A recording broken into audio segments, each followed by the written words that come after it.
Cybersecurity is often invisible and underappreciated, until, of course, it fails. Our collective safety depends on what we do now, quietly, persistently, transparently, and together.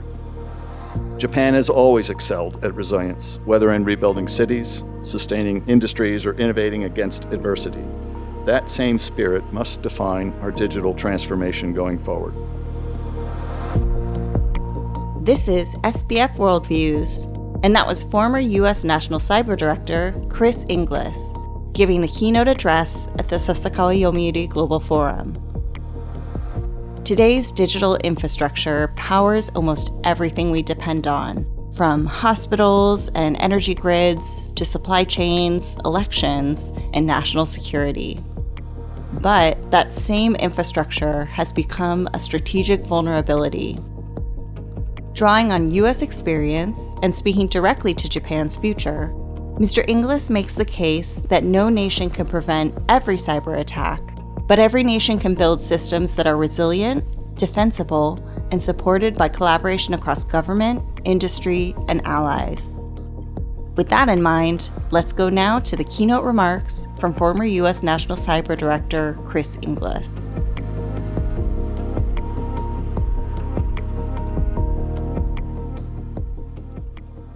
Ladies and gentlemen, distinguished colleagues, members of the government, and leaders of Japan's industry and technology sectors, thank you for the distinct privilege of speaking with you today at a critical moment for the future of health, safety, economic vitality, and national security, all of which have an existential dependence on digital infrastructure, a shared resource that is often referred to as cyberspace. I will use the terms cyberspace and digital infrastructure interchangeably in this talk. They're not exactly the same, but for rough approximation, let's treat them that way. But it's important to note that when I use those terms, their performance in delivering critical services depends on far more than technology. We live in an era defined by rapid innovation. Much of our forward progress is, however, overshadowed by cyber threats that grow daily in scale, sophistication, and ambition. And in the face of those two strategic trends, one good, the other not good, the question is whether we are prepared and willing to seize the future that we want. There are many reasons to be boldly optimistic about the current services and future innovations that digital infrastructure can deliver to our society. We could not, for instance, have diagnosed the COVID-19 virus and devised a vaccine in record time without it. Artificial intelligence going forward offers extraordinary efficiencies to essential work processes. Japan stands at the forefront of technological development. Its industrial internet, its autonomous transportation systems, its financial networks, and its energy grids form the foundation of an advanced economy and a global democracy rooted in transparency and trust. But this dependence on digital infrastructure, that which makes Japan strong, also makes it vulnerable. The theft of intellectual property robs businesses of precious proprietary information. Ransomware attacks shut down health systems at the cost of personal health and system efficiency. And assaults on critical infrastructure and on the exchange of ideas in a free and open society erode the confidence that people have in shared systems and interdependent societies. And the trends are worrisome. In recent years, cyber incidents targeting government agencies, private companies, even social infrastructure have intensified. Nation-state actors are probing the digital perimeter daily, seeking to exploit vulnerabilities in power networks, satellite systems, defense supply chains, and maritime logistics. These intrusions are not random. They are strategic, they are persistent, they are coordinated. Reconciling these two strategic realities will not be determined by fate or by chance. It will be driven by the choices that we make or that we fail to make. As the Irish statesman Edmund Burke said some 250 years ago, all that's necessary for the triumph of evil is for good people to do nothing. The world we want to live in must be built by us, proactively built by us. It cannot be built by simply calling out the misdeeds of others, while most of us stand on the sidelines. In defining the critical actions that must be undertaken to achieve the future that we seek, it's important to first establish a common frame of reference, one that outlines why we care about cyberspace and defines its major components so that we can prioritize our efforts in a world where resources are limited in both capital and time. Simply put, we must establish the why and the what before we can reasonably consider the how and the who in charting our future course. So let me begin. First, why do we care about cyberspace? In answering that question, I'd like to ask another question, a seemingly odd question first. Does anyone in the room know why high-performance cars have brakes? I don't expect an answer. I will answer the question. The reason that high-performance cars have brakes is so that they can go faster. It is not about the brakes. Bigger brakes allow us to have full confidence that the cars will perform as expected on a challenging racetrack or on difficult terrain. But it's not about the brakes. It's about the car. It's about the performance of the car. That's what drives our interest in everything that's dependent on. The focus of this question helps us then understand why we care about cybersecurity, because cybersecurity is the same. We should not seek to defend digital infrastructure because infrastructure is important. It isn't. It is only important when the things that depend on it are important. So we need to begin with those things. Things like the production and distribution of energy, the processing and flow of water, the production processes of a modern factory floor, the workings of an economy, the delivery of healthcare, and the conduct of free and fair elections. They're all important to us, and they're all dependent on digital infrastructure. That's why we care about digital infrastructure, but we need to start with the aspiration. A cyber expert, then, who begins a presentation with a list of actions necessary to defend digital infrastructure is unlikely to get the kind of response than one who begins with a discussion of what the audience's aspirations are, before establishing how those aspirations are dependent on digital infrastructure, and then, and only then, describing the actions that must be taken in digital infrastructure to achieve them. So I suggest that our goal is not one of improving cybersecurity or even of defending critical infrastructure. Our goal is simply this: to ensure that critical functions, critical services dependent on digital infrastructure meet our expectations.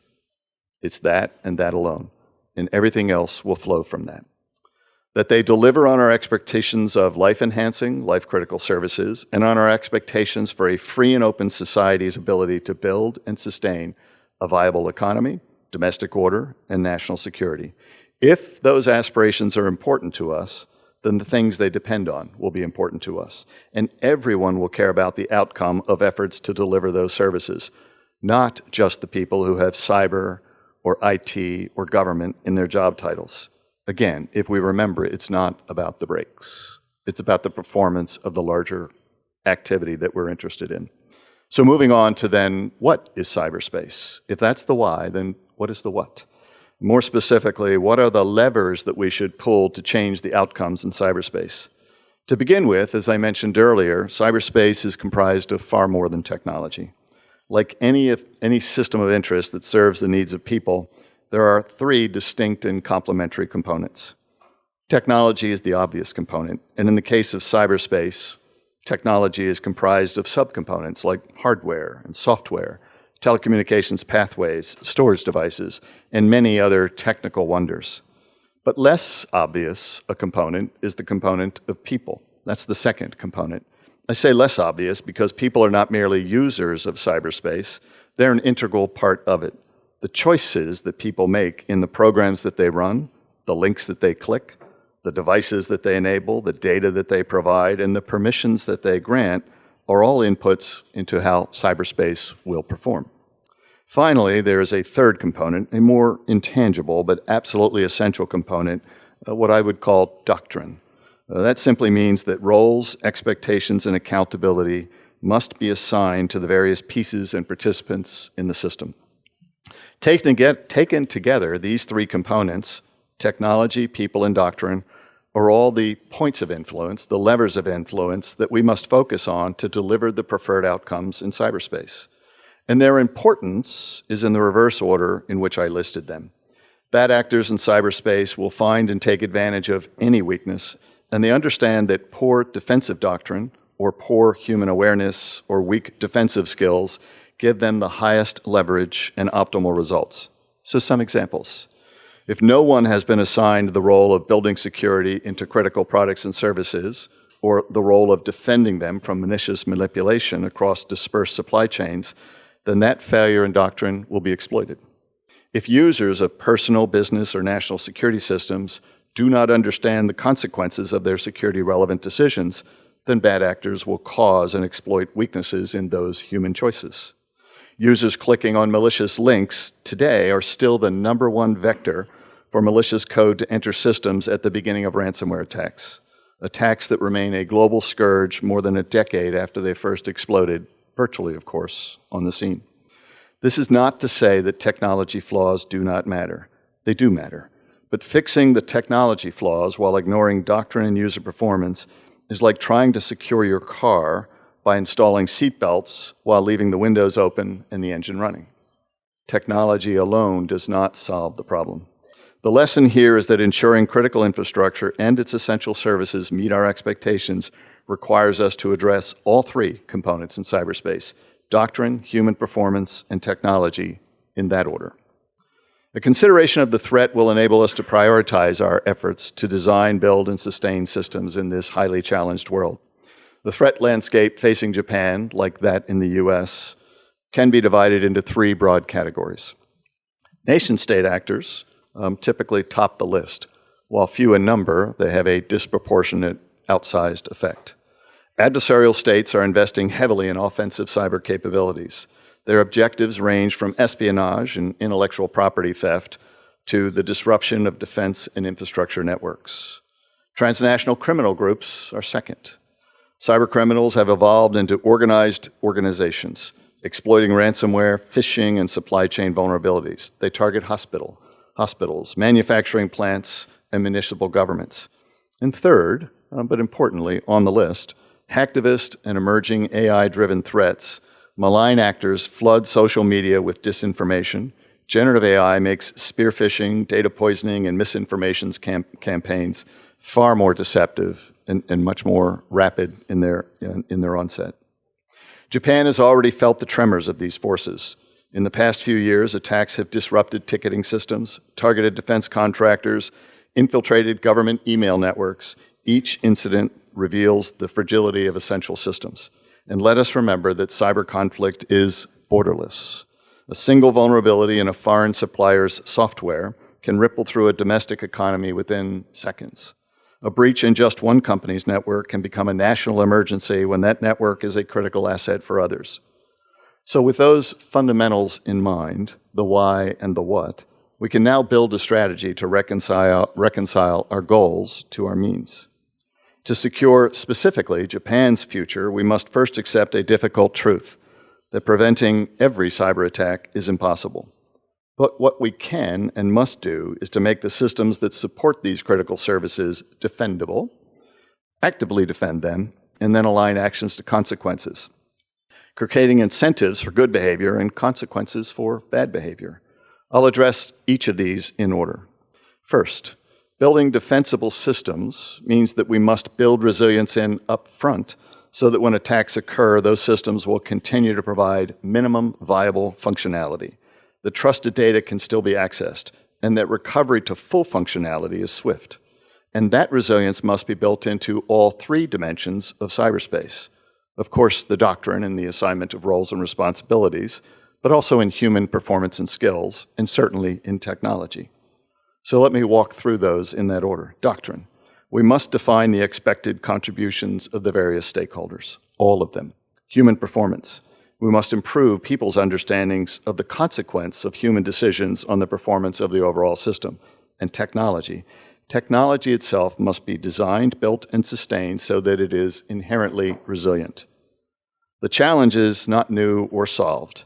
Since the earliest days of the internet, some 50 years ago, the successive waves of transformation we have experienced have been driven by relentless innovation and broad-scale market efficiencies that put one miracle technology after another into the hands of billions of consumers.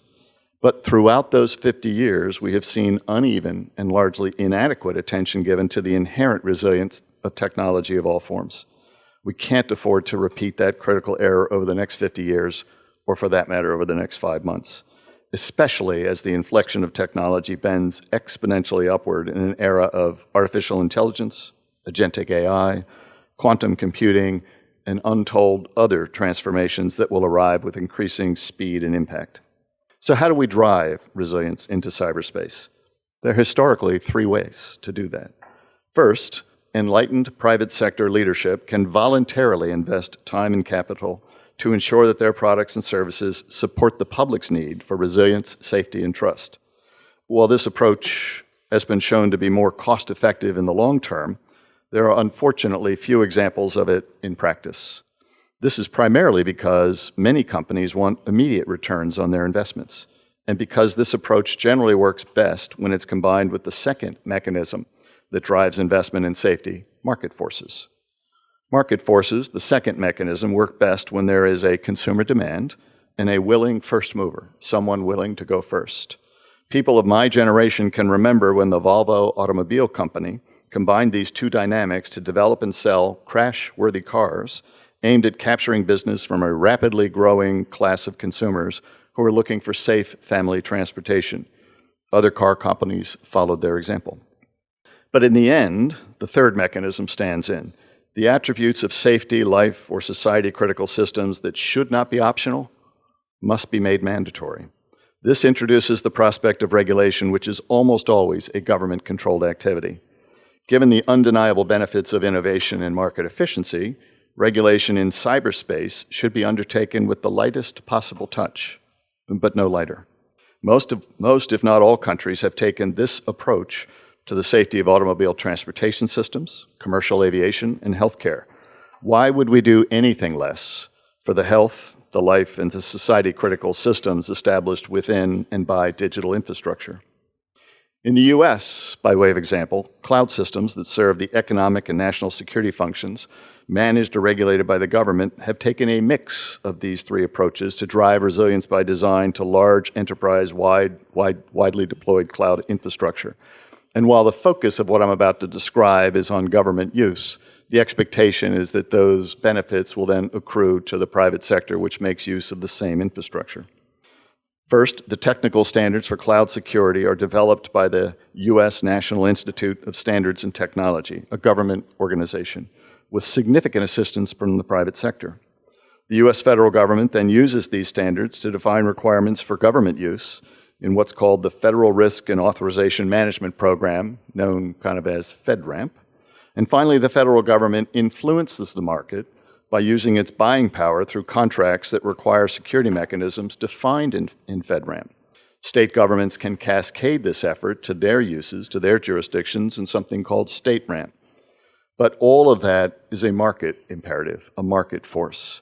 None of that constitutes regulation, which by and of itself would mandate that for the use of the private sector. So it's important to note that these initiatives are not yet delivering trusted cloud services to users outside of the government.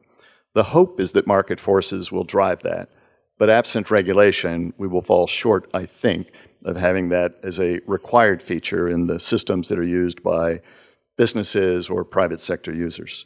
So while the effort is commendable, it remains a work in progress, especially if the goal is to build in security for the users of all cloud services, whether you're a private user, a business, or a government.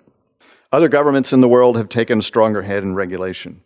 I commend the efforts of the European Union under what's called the Digital Operation Resilience Act, known as DORA, which imposes requirement on financial institutions and the organizations, the supply chain that supports them, including cloud providers. The European Union's Network and Information Security Directive, something called NIS2, also applies to most sectors and covers cloud providers. That second piece is not as robust, but it's enforced by the individual countries, not merely the EU, so it cascades nicely across the enterprise that supports the users within Europe. I would simply close this chapter by saying that our experience in other life-critical systems, like the ones I referenced earlier, automobile transportation systems, aviation systems, healthcare systems, can and should help guide our further work here. All of what I've just described then sets up the task of defending systems that cannot defend themselves. Remember, these systems may not be made perfect because the dynamics of their use and the innovation and market efficiencies that rile their creation makes it such that they can never be placed into a perfect state. So the technology resilience I've just described, which is important, is only the foundation of a much important larger effort. We must follow through with a vigorous human-led effort to proactively defend the critical services and functions that are dependent on the technology underpinnings.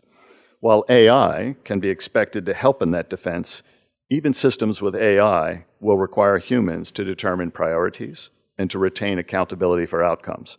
So what I'm about to describe is something that AI can help with, but it's not a substitute for. In establishing its cyber defenses, Japan must move from a posture of reactive defense, one that cedes the initiative to attackers, to a posture of resilience and proactive defense, where anticipation, adaptation, collaboration replace reaction and isolation. Collaboration will be particularly important. Threats flow across jurisdictional boundaries with impunity because no single actor, no single defensive actor can see beyond the jurisdictional horizon that constrains them in terms of their authorities and their capabilities. Therefore, constructing the complete summary and, more importantly, assessing the impact of those threats on local jurisdictions requires collaboration across those jurisdictions, not just the creation of a summary database. The capability to act on those insights will require collaboration because no single defender has all the tools held by the sum total of all defenders.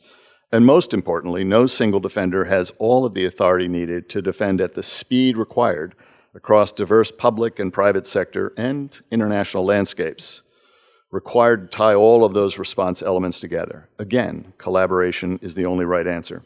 But to put it more simply, we must ensure that any transgressor, any attacker in cyberspace, has to beat all of us in order to beat any one of us. Insights and actions constrained to narrow stovepipes will not work. A division of effort that cannot adjust to changing circumstances will ultimately fail. Collaboration within the largest possible coalition is the requisite modality to leverage inherent resilience and a proactive defense. Finally, resilience and collaboration work best if attention is given to the incentives that motivate people to act. There should be benefits for those who help ensure that critical services dependent on digital infrastructure meet our expectations. There should also be cost for those who use digital infrastructure to hold health, safety, and security at risk. Combined, they will motivate human beings to do the right thing at the right time in the right way. Given the significant emphasis in this forum given to the role of government, I will take some time, briefly, to kind of outline the distinct but complementary roles that must be played by the public and the private sectors. As in most industrialized democratic societies, Japan's economy is predominantly powered by the private sector. The servers that host our financial data, the substations that manage our energy, and the computers that route our air traffic are almost always owned and managed by private entities. Therefore, it's clear that the defense of our digital nation cannot rest solely in the hands of government. To that end, Japan needs a shared defense architecture, one in which public authorities and private enterprise function as partners, collaborators in real time. The core components of this shared defense could include information sharing and coordination centers, expanding sector-specific centers with government liaisons embedded inside major industries to enable real-time threat intelligence that addresses the unique needs of the financial sector or the energy sector or the water sector. A unified national cyber threat exchange, a secure digital platform where anonymized data on malware, vulnerabilities, and threat indicators can be rapidly exchanged between companies and government agencies. Legal safeguards for cooperation, updating privacy and antitrust laws to ensure companies can share relevant cyber threat information without fear of legal repercussions, ensuring benefits for collaboration done right. And then finally, mutual incident response teams, creating hybrid teams composed of experts from the Japan Self-Defense Forces, the National Police Agency, and private cybersecurity firms that collectively can do what no one of them can do alone. Together, these measures transform the idea of public-private partnership from symbolic to operational. So let me talk about the merits, which I think are many, of the Active Cyber Defense Act that was referenced earlier. Japan's Active Cyber Defense Act, now entering early implementation, represents an historic step forward in Japan's security policy. For decades, Japan's cyber posture was limited to protecting within its own networks. This act expands that horizon, allowing Japan, under strict legal and ethical oversight, to proactively detect, disrupt, and neutralize threats outside its boundaries before they reach domestic networks. While limited today to the collection of metadata, it's a move in the right direction to seize the initiative of those who hold Japan's citizens at risk. But to provide the necessary deterrent, one that prevents escalation, Japan must be able to find and disrupt those threats before they gain a threat hold. Kind of in the US vernacular, we often say that it's more important to get the archer than it is to catch the arrows. The US experience may be helpful here. Quoting from the US McCrary Institute's 2025 paper on US cyber policy, Offense, Deterrence, and Strategic Competition, I quote, "After the creation of US Cyber Command in 2010, US policymakers took a conservative approach to the employment of its capabilities, with the Secretary of Defense, Chuck Hagel, going so far in a 2014 speech to say that the US would exercise restraint in the employment of US Cyber Command, only to later realize in 2017 that the actions of North Korea and Russia in activities known as WannaCry and NotPetya respectively showed that the policy of restraint, waiting on shore for the attacks to arrive, would encourage escalation by nation states who do not have a policy of restraint." The 2018 U.S. Defense Science Board study, entitled Cyber as a Strategic Capability, which I was privileged to co-chair, urged the United States to develop a strategic cyber power that emphasized integration with other national power instruments, such as diplomacy, economic power instruments, law enforcement instruments, for deterrence and the achievement of strategic goals, recognizing cyber as crucial for national security. It's not the only instrument to achieve security in cyberspace, but it is one of the very important instruments in that space. Key recommendations from that study covered countering adversarial operations, strengthening defenses for critical infrastructure, and treating cyber as a core integrated capability, not just a technical function. The current U.S. approach is still a work in progress, but it now incorporates Cyber Command, U.S. Cyber Command's persistent engagement and defend forward concepts, which complement public collaboration to identify vulnerabilities and threats to U.S. critical infrastructure.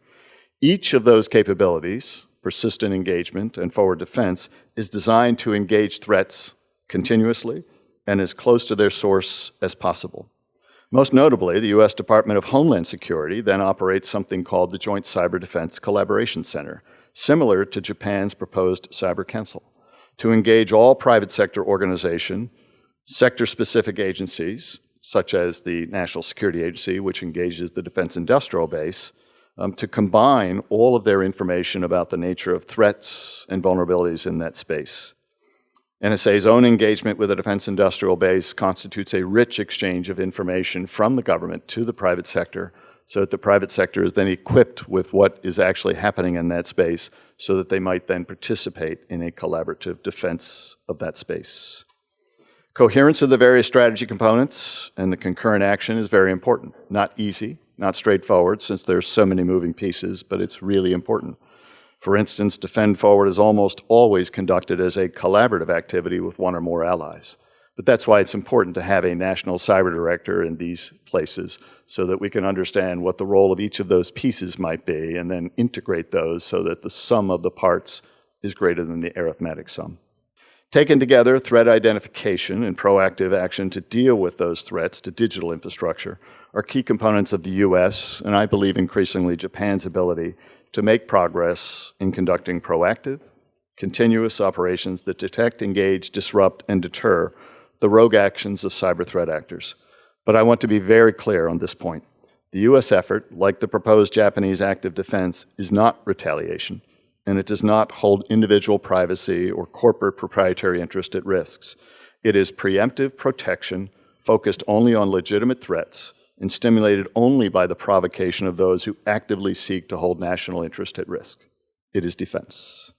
Under Japan's proposed framework, authorized agencies can monitor cross-border malicious attacks against Japan, access communication data from telecommunications service providers without direct individual consents when a major cyber attack is suspected, receive information from operators in 15 critical sectors who are required to report on those cyber incidents, partner with private companies and allies to dismantle command and control servers used in state-backed intrusions, and to deploy defensive countermeasures when an imminent threat to national infrastructure has been verified. The Japan Active Cyber Defense Act will integrate closely with Japan's resilience strategy, ensuring that Japan is never again forced to simply absorb cyber aggression. But a strategy is only a guide to action. Action, transparency, and adherence to democratic values under international law will be the standard by which that action is judged. Japan, like the US, has much work to do in moving from strategy to action. But I loved the early framing of this forum, which is a do tank, not merely a think tank. And so let us then proceed accordingly. We have learned over many years that cyber threats, supply chains, and interdependencies freely cross national borders. Thus, defense cannot end at Japan's borders. Japan must strengthen interoperability with key allies, including the United States, Australia, the European Union, and Indo-Pacific partners through intelligence sharing frameworks and joint cyber exercise. This can be accomplished while achieving desired sovereignty in your data and core services. The key will be to align rather than trade the twin imperatives of sovereignty and collaboration. I applaud the efforts that Japan has undertaken to build a collective deterrence framework, one that makes hostile actors understand that a cyber attack on one democratic nation will be met with a coordinated, incredible response from all nations. Japan's advocacy will then be important with international forums, such as the United Nations, the G7, ASEAN, for the establishment of norms against targeting civilian infrastructure and the development of responsible state behavior in cyberspace. In parallel, Japan's work to foster industry-to-industry alliances amongst global semiconductor, AI, and telecommunications firms will be important to harden the world's digital supply chains. Your message to the world through your actions is clear. Japan is not only defending itself, it's helping to secure the digital commons upon which all nations depend. So finally, as I begin to wrap up, a few comments on the need to invest in people, innovation, and trust. No cyber defense strategy can succeed without skilled people. Japan's investment in talent pipelines through programs such as the Cyber Defense Academy Initiative offers scholarships for students pursuing cybersecurity, AI safety, and quantum cryptography that will create incentives for people to enter the field, addressing a national shortage of cyber defenders. Improved tools, including AI and agentic AI, will assist, but they cannot replace human accountability in the task of defending critical systems. Trust will be Japan's greatest assets. Citizens must know that their data, their privacy, and their essential services are safe. Therefore, every element of cyber policy, from legislation to system design, must be guided by transparency, democratic oversight, respect for personal freedom, and action that delivers on citizen expectations. I conclude with a national call to action, in which case I join with NCD IITA and so many others within Japan. I conclude by commending Japan's call to action while noting there's much to be done. Cybersecurity is often invisible and underappreciated, until, of course, it fails. Our collective safety depends on what we do now, quietly, persistently, transparently, and together. Japan has always excelled at resilience, whether in rebuilding cities, sustaining industries, or innovating against adversity. That same spirit must define our digital transformation going forward.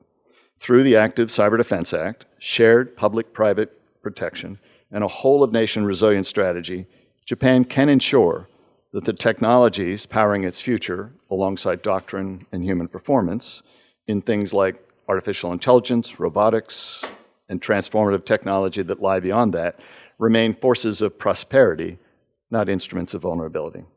The vision is simple and yet profound. A Japan that is open, secure, and unbreakable in the face of cyber adversity. It is said that the best time to plant a tree is 20 years ago. Perhaps in Japan that might be 200 years ago. But that truth applies here as well. We're all late, very late, in addressing the digital underpinnings of services that are existential to every facet of our personal, business, and national lives.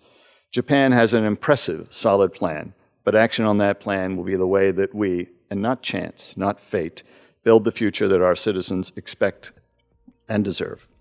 It's been an honor to share these remarks with you. I thank you for that privilege, and I look forward to the questions that will come in the panel immediately afterwards. Thank you.